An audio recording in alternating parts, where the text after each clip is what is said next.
Hello and welcome to www.thepapare.com, Sri Lanka's number one sports hub. In the recent past, in the rugby field, we saw so many controversies, especially with regard to the referees being hammered in the grounds and the poor decision making also playing a part. We thought of bringing the right gentleman to have few words on what happened recently. It's none other than the former national player and the president of Sri Lanka Rugby Referees Society, Mr. Nizam Jamaldeen. Firstly, thank you for coming, and I would like to ask you straight, why is this happening? Firstly, I want to thank the ThePapare who have done a lot of service in the rugby field. So I want to extend my thanks for inviting me for this discussion. The second thing is for coming back to a question. Now, this is the problem. Now, all want to win at any cost. This is a problem that erupts. So that every school, every club wants to win at any cost. That should be gone off. So all are coming to watch a game, and they want to enjoy the 1.5 hours of play. They want to enjoy. So this is the problem. All should take into consideration. So, if you talk about the recent incident we saw in the Isipatana versus Science game, referee Rohan Fernando was beaten, and also Irshad Kadir in the Trinity versus Science game. Why is this? This is a very unfortunate case incidents. I think this shouldn't be happening in the rugby, especially in school games, because most of the boys are children. We are giving wrong signals and wrong examples. So these things, I think these things are happening because of knowledge of the laws, and every year that the laws been changing. So people must adapt. So I think we have spoken as a society, we have spoken to one of the leading TV channels. So we are hoping to have some programs where we educate the public every rules and every laws which come in the IRB law book. So, what is the action is going to be now? There is some paper advertisement that no more referees for Trinity and Isipatana games. Yeah, soon after that incidents, we have written once we got the reports from the particular referees, we have given the reports to the school section. I think day before yesterday they had a meeting with the particular schools, and they have decided and those schools have admitted their faults. So what they have decided is to punish those culprits, and they have said some conditions. That is, Isipatan has said that they won't play any games because of safety. They will not play games at Havelock Park. And the second thing is they have put a complaint against that individual at the police station, and we are taking up. The other thing is that they were assured that in future it won't happen, and they will provide maximum security. So on that condition, we had a discussion last night.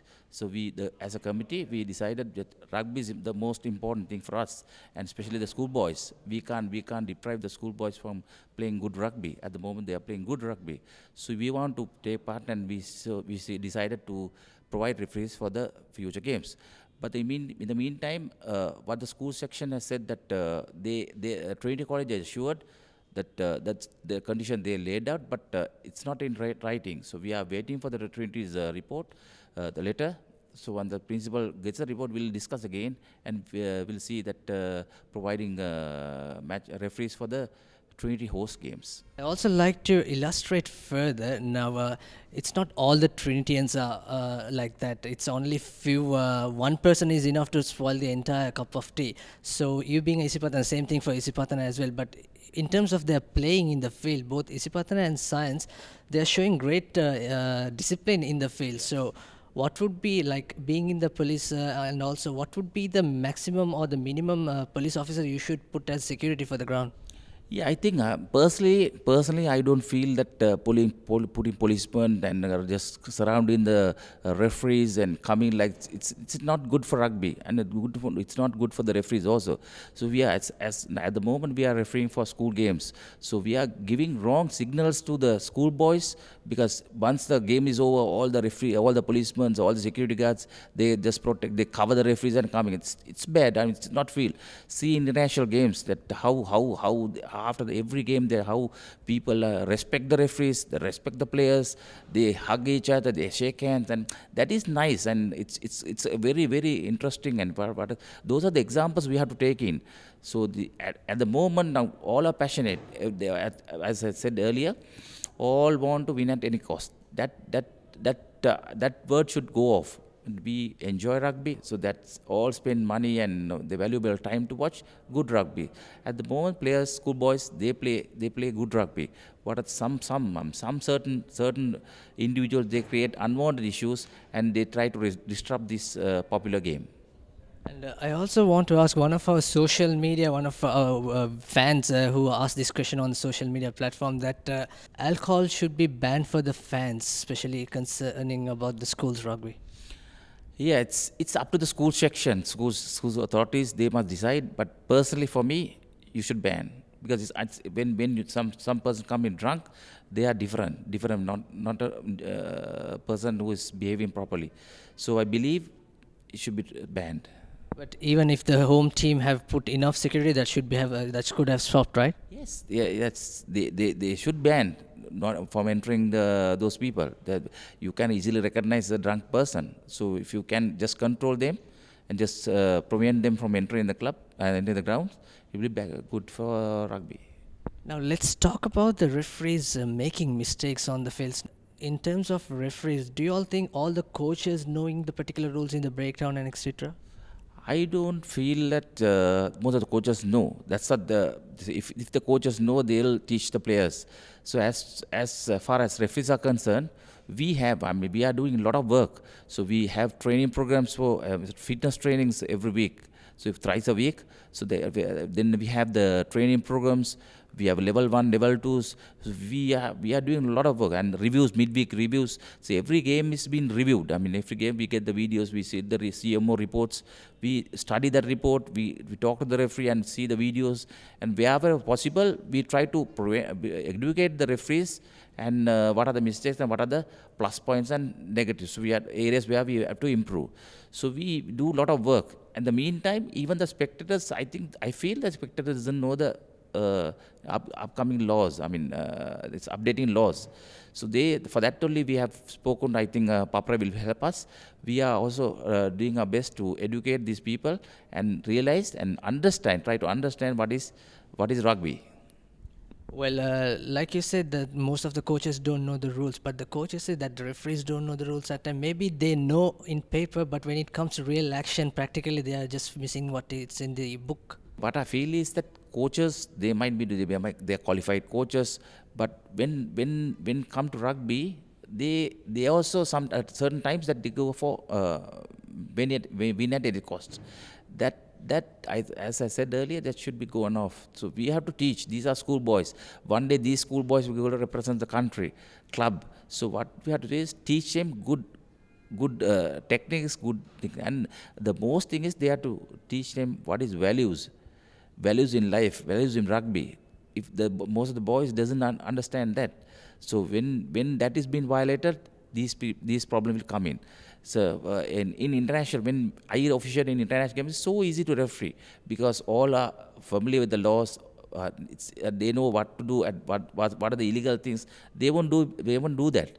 So it's very easy to referee an international game rather than when I referee in Sri Lanka, it's all they have to because spectators, when they want to win their team, they want to win. Even the clubs, they want to win. So they put unwanted pressure on the referees. So that even at the SLF council meeting, I have told, even the president of the SLF council admitted, and he said in future, if there is a IRB code of conduct for the match officers, there are IRB code of conduct for the spectators, the club officials, the schools, there is. But we have to implement that. If you can't implement, there is a problem. So I hope the SLRF will take into consideration, and even the school section will do it in the future. You're mentioning about the international. You have done it. Dilroy Fernanda have done it. But about Sri Lankan current A grade 4 referees, Ishad Kara, Dinka Peris, Pradeep Fernando, and Priyantha Gunaratna and Rankotge. Why can't they make to the ATA Asian panel? Yeah, this is a good question you asked. Now, for example, now recently we sent Rohan Fernando, who was assaulted at the Isapatana Science game. He refereed the Borneo Sevens cup finals, and this is the first time that Sri Lankan refereed in a cup finals. So it's a big achievement. And in the meantime, that we are in touch with the English Rugby Ball Referee Society. So on our request, they have watched Isapatana Science game, and they were so impressed about the refereeing of Mr. Rohan Fernando. So they have invited Rohan Fernando to have a two-month training program in UK.